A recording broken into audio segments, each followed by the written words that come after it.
Hi, welcome to Mad Max channel. So today, or continuing on from a previous video, I bought a set of two backlights. One I have here.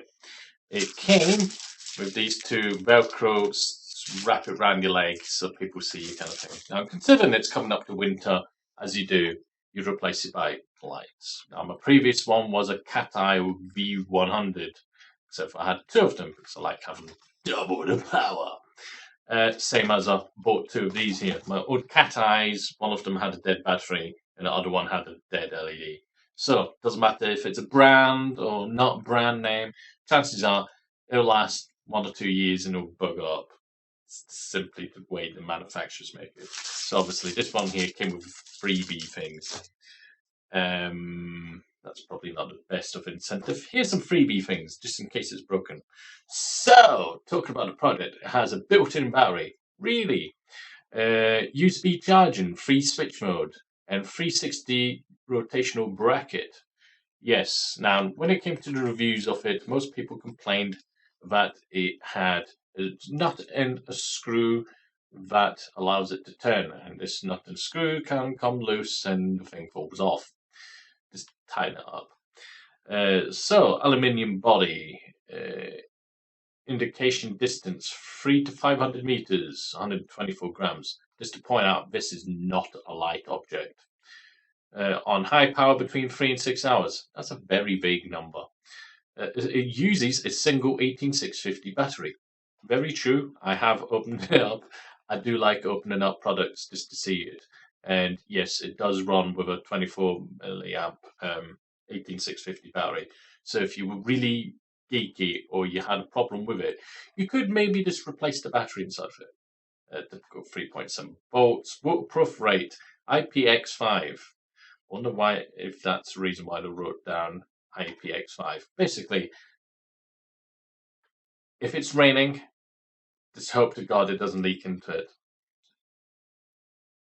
When I dismantled it and checked the quality of it, yeah, sure, it'll hold rainwater. Definitely don't dunk it. Bulb color temperature, 7500 K. Sure, I'm going to use that as an LED light, aren't I? 360 rotation, overcharge and discharge protection. Sure. Bicycle light size, 100 millimeters, 40 by 25. Bracket size, I don't know why it even indicates that, 62 by 46 by 24 mil. Comes with a 0.5 meter USB cable. It does use a micro USB, which is typical. So, typical box, comes up with a silly little icon on it. And the box itself, we have all the dubious little questionable bits inside of it, which includes the cable, a mount thing, the light itself, which if you chucked out the car window will definitely smash it with the weight, and a user manual. Right. Let's get rid of this box. Okay about that. User manual. Let's have a look. How many languages? 1, or in English. Well, that comes as a surprise. So it gives more details on the product. The power of the battery being 2600 milliamps. Strobe, 12 hours runtime. Middle 18. And then on high beam, 6 hours. High beam. Brightness 1000 lumens. It uses the T6 LED. And if you know what I mean, the Cree LED series, it uses a T6 version of it. And if you're wondering why I'm on about that there, is because, yes, sure, it does look bright. It does look bright, but to me, during cycling with its other sister, it does not feel like 1000 lumens. For some strange reason. I don't know why. It could be 1000 lumens, and it's just me being crazy. But, anyway, we have the top with a power button, which is slightly offset. And the reason they've done that is so they can have indicator LEDs, red for charge and green for charged. You have your two bulbs at the front, with the plastic. On the bottom, you have the mounting point for the bracket and the tab, which is underneath for the charge. I prefer that, and what I mean with that one is on the cat eye ones, certain models to have it on the back. I have a terrible habit of forgetting to close the flap when recharging it. And yeah, that's that. Not much to say about that one. Besides, obviously, on, slightly dimmer, and then just hope you're going to have a fit with that one. Sorry if you did. USB cable, that's its length.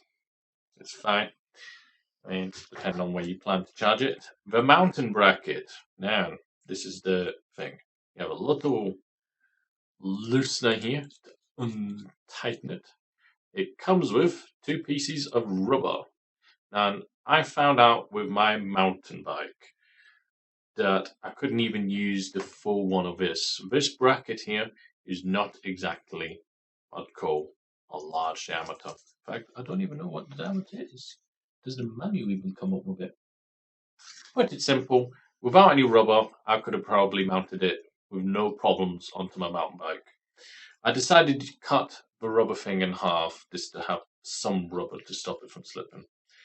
Admittedly, this big, massive, knobbly thing here is a bit oversized, and I don't know if you can see it. That thing there, yep, that's it. And that screw there, if you happen to have this, and you happen to have a problem with it loosening itself, just shove some glue onto the screw so it can't turn, you'll be fine. You don't need to worry about the other side because it's inside of it. You don't need to worry about that because the plastic molds around the nut. But I can only assume that the screw itself will loosen it itself. It does not turn without loosening it, by the way. And that's pretty much it for a lamp. It's got a nice secure feeling to slide it on, and a little pushy thing here to release it. It works rather well with releasing. And keep in mind, if you have a road rage of a car driver, this thing here will hurt. Like I say, it is not light, and it's definitely a one-piece aluminium. It has the plastic tab at the back, just to point out, with 4 screws that gives you access straight to the battery. For some strange reason, it does have space at the side, but I guess they did that so they didn't actually just have it as a one LED version. But yes, what else can I say about it? Anything interesting? No. I would simply put a description of that one in the bottom.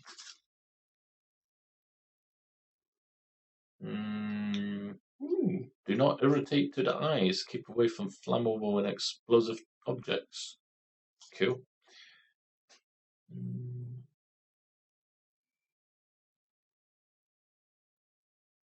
Properly place the bike light to keep the bicycle light out of children's reach to avoid accident. Yes, children using as a weapon against the living room TV.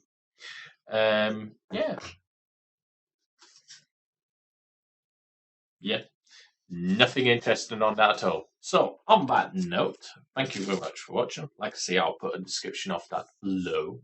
And I will have another video coming up soon of a new laptop, which happens to be the Acer Nitro 5 with a GTX 1060 and an i5 processor in it. I need to batch a couple of things together because doing that laptop review won't just simply be me just waffling like this. I'm going to have to patch a couple of bits in, as you can imagine. But anyway, thank you very much for watching, and don't forget to like and subscribe, and I'll catch you next time. Cheerio.